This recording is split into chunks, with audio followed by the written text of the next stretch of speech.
កម្ពុជាថៃនិងម៉ាឡេស៊ីឯកភាពគ្នាក្នុងការបន្តខិតខំថែរក្សាសន្ទុះនៃការស្វែងរកសន្តិភាពឡើងវិញក្នុងជម្លោះព្រំដែនកម្ពុជាថៃ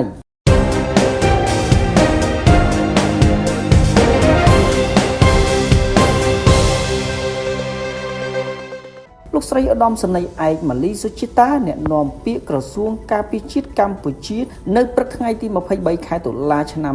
2025នេះបានលើកឡើងថាកម្ពុជាថៃនិងម៉ាឡេស៊ីបានឯកភាពគ្នាក្នុងការបន្តខិតខំថែរក្សាសន្ទុះនៃការស្វែងរកសន្តិភាពឡើងវិញរវាងប្រទេសកម្ពុជានិងថៃតាមរយៈយន្តការសំខាន់ដែលបានឯកភាពគ្នាក្នុងកិច្ចប្រជុំពិសេសលើកទី2នៃគណៈកម្មាធិការព្រំដែនទូតកម្ពុជាថៃ GBC លោកស្រីឧត្តមសេនីយ៍ឯកបានលើកឡើងថាបន្ទាប់ពីបញ្ចប់កិច្ចប្រជុំពិសេសលើកទី2នៃគណៈកម្មាធិការព្រំដែនទូតកម្ពុជាថៃ GBC ដែលប្រព្រឹត្តទៅនៅថ្ងៃទី23ខែតុលាឆ្នាំ2025កាលពីព្រឹកមិញនេះលោកនាយឧត្តមសេនីយ៍ទាសីហាអបនាយករដ្ឋមន្ត្រីក្រសួងការពារជាតិនៃកម្ពុជាបានចូលរួមជំនួបត្រីភាគីរវាងលោក Mohammed Clip bin Noden រដ្ឋមន្ត្រីក្រសួងការពារជាតិម៉ាឡេស៊ីនិងលោកនាយឧត្តមសេនីយ៍ Nathaphon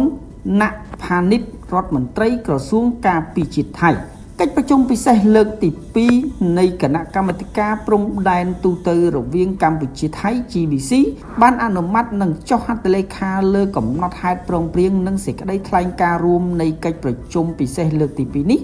ហើយបានបញ្ជាក់ពីការបដិញ្ញាចិត្តយ៉ាងម៉ឺងម៉ាត់ក្នុងការអនុវត្តឯកសារសមិទ្ធផលដ៏មានសារៈសំខាន់នេះឲ្យបានពេញលេញនិងប្រកបដោយប្រសិទ្ធភាពលោកស្រីថាភាគីកម្ពុជាក៏បានថ្លែងអំណរគុណចំពោះកិច្ចខិតខំប្រឹងប្រែងយ៉ាងមានប្រសិទ្ធភាពរបស់ម៉ាឡេស៊ីក្នុងការជួយសម្របសម្រួលដល់ការចរចារវាងកម្ពុជានិងថៃកន្លងមក